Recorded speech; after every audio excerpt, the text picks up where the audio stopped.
Hello बच्चों, आज की इस वीडियो में हम लोग परमाणु द्रव्यमान और आणविक द्रव्यमान दो चीज़ों को सीखेंगे। परमाणु द्रव्यमान और आणविक द्रव्यमान। ये परमाणु का द्रव्यमान और यह अणु का द्रव्यमान, इन्हीं दो चीज़ों को हम लोग सीखेंगे। लेकिन इससे पहले हम लोग परमाणु और अणु की परिभाषा को लिख लेते हैं। तो परमाणु को अंग्रेजी में एटम कहते हैं। इसकी परिभाषा है द्रव्य का वह सूक्ष्मतम कण जो रासायनिक अभिक्रिया में भाग लेता है, परमाणु कहलाता है।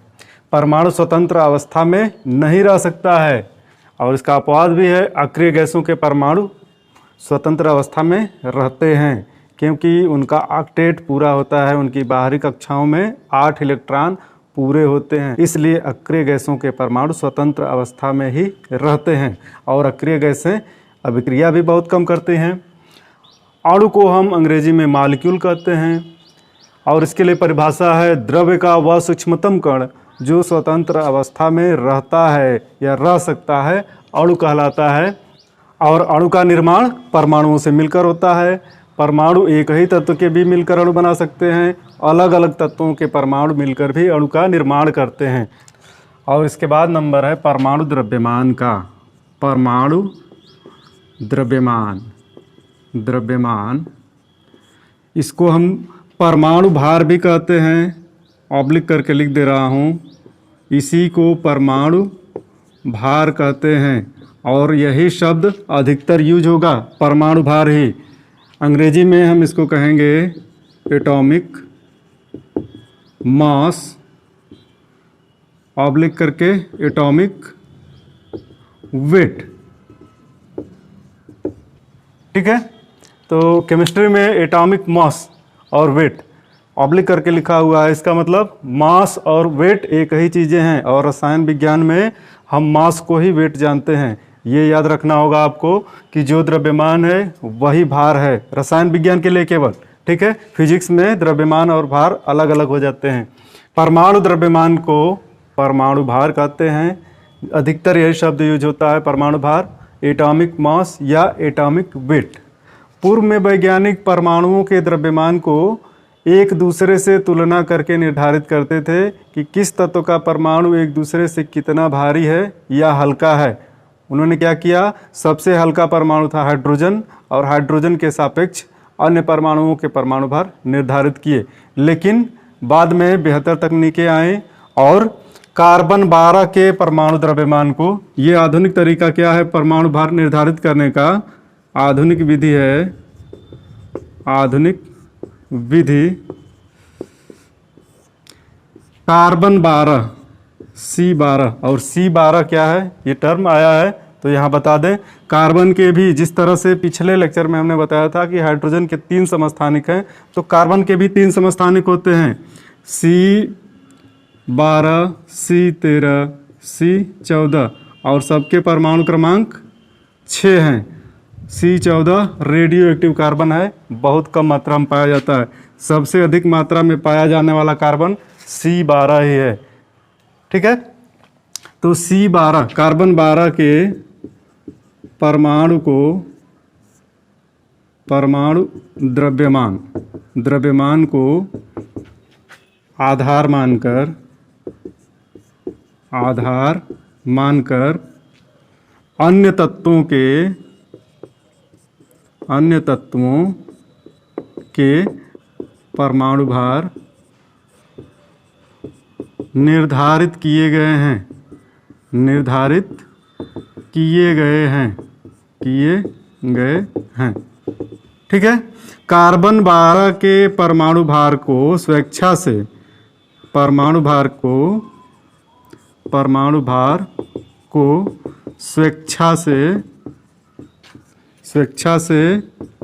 12 AMU, इसको याद रखना है, 12 AMU।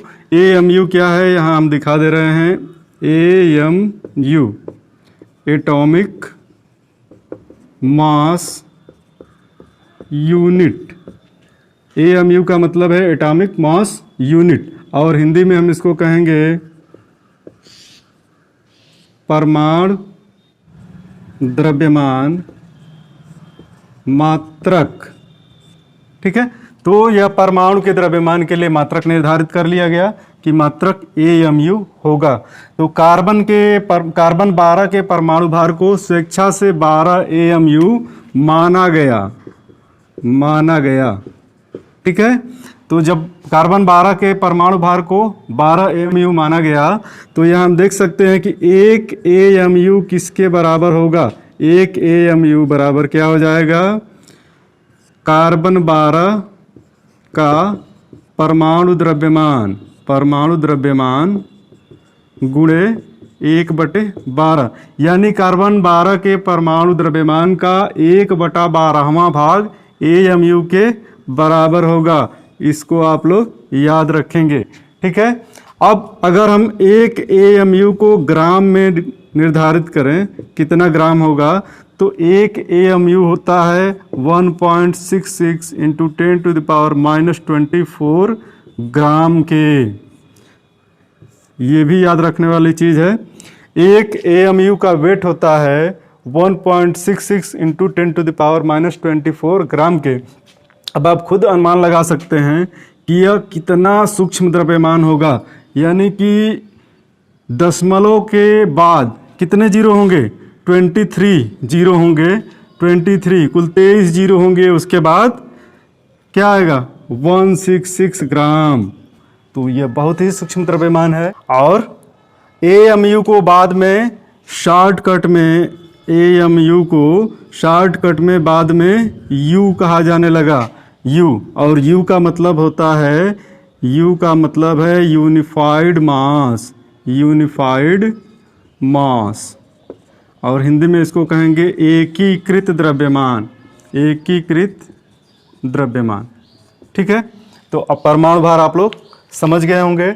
अब हम आणविक द्रव्यमान की तरफ चलते हैं। आणविक द्रव्यमान, इसको अधिकतर अणु भार कहा जाता है। अणु भार यहाँ आप लिख करके लिखना है, अणु भार, और अंग्रेजी में molecular mass oblique molecular weight कहा जाता है। ठीक है, तो आणविक द्रव्यमान या अणुभार क्या है, किसी अणु में उपस्थित विभिन्न तत्वों के परमाणु द्रव्यमानों के योग को, यानी किसी भी अणु में जितने भी एलिमेंट हैं उनमें जो भी परमाणु हैं उन सभी परमाणुओं के द्रव्यमानों का योग करने पर उस अणु का आणविक द्रव्यमान ज्ञात हो जाता है। एग्जाम्पल हम ले रहे हैं और अणुभार निकाल के दिखा रहे हैं। एग्जाम्पल के लिए हम ले लेते हैं H2O को। H2O का अणुभार कैसे ज्ञात करेंगे, अणुभार या आणविक द्रव्यमान किस तरह से निकालेंगे। तो H2O में हाइड्रोजन के 2 परमाणु हैं, ऑक्सीजन का 1 परमाणु है। हाइड्रोजन का परमाणु भार होता है 1। ये तो याद रखने वाली चीज़ है, और बेहतर होगा आप 1 से लेकर कम से कम 30 तक के तत्वों के परमाणु भार और परमाणु क्रमांक याद रखें, ये बेहतर होगा। ऑक्सीजन का परमाणु भार होता है 16। ठीक है, हाइड्रोजन के 2 परमाणु हैं, तो कैसे निकालेंगे, परमाणु भार 1 × 2 प्लस ऑक्सीजन का 1 परमाणु है जिसका भार 16। ठीक है, तो यहाँ हम क्या लिखेंगे, इसका अणुभार हो जाएगा 2 बराबर 18 U। इसी को AMU भी लिखेंगे, या AMU लिखा हो या U लिखा हो, इसका मतलब एटॉमिक मास यूनिट या यूनिफाइड मास ही है। इसी तरह दूसरे नंबर पर हम ले लेते हैं CO2 को, और CO2 में क्या क्या है, कार्बन है, ऑक्सीजन है। कार्बन का परमाणु भार होता है 12। ठीक है, तो हम क्या करेंगे, कार्बन का 1 परमाणु है तो 12 धन ऑक्सीजन के 2 परमाणु हैं तो ऑक्सीजन का परमाणु भार है 16। अब क्या करेंगे, 16 में 2 का गुणा कर लेते हैं, ये हो जाएगा 12 धन 32 बराबर 44 AMU या U दोनों लिख सकते हैं। बाद में इसको U ही लिखा जाता है, U ही लिख देते हैं। तो कार्बन डाइऑक्साइड का अणुभार 44U है, H2O का अणुभार 18U है, और अधिकतर हम U का भी प्रयोग नहीं करते हैं। क्या करते हैं?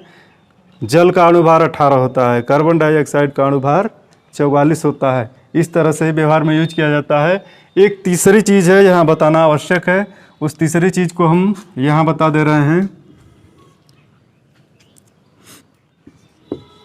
सूत्र द्रव्यमान, सूत्र द्रव्यमान या फार्मूला मास, फार्मूला मास या फार्मूला वेट किसे कहेंगे? इसको सूत्र भार भी, सूत्र भार और फार्मूला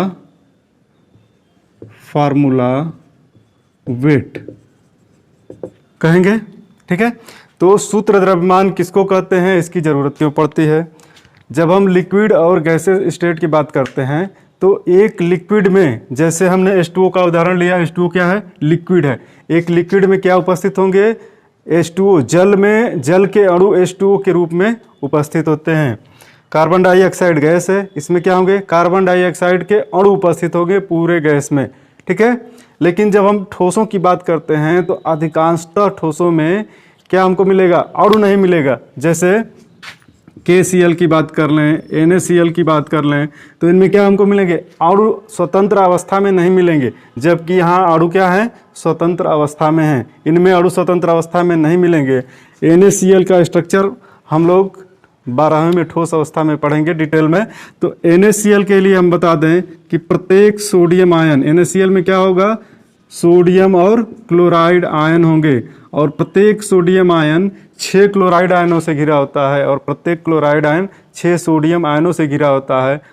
और इस प्रकार वे एक त्रिविम संरचना का निर्माण करते हैं, जिनको हम आगे पढ़ेंगे।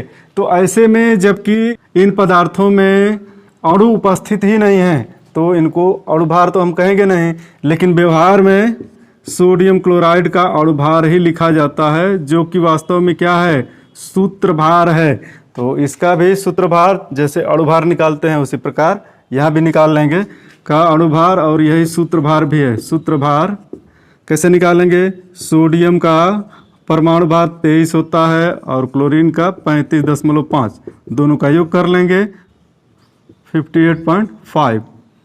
ठीक है, तो इस प्रकार से हम सूत्रभार या सूत्र द्रव्यमान को अणुभार ही मान करके स्टडी करते हैं और गणनाओं में काम करते हैं। ठीक है, अब मिलते हैं नेक्स्ट वीडियो में। Thank you.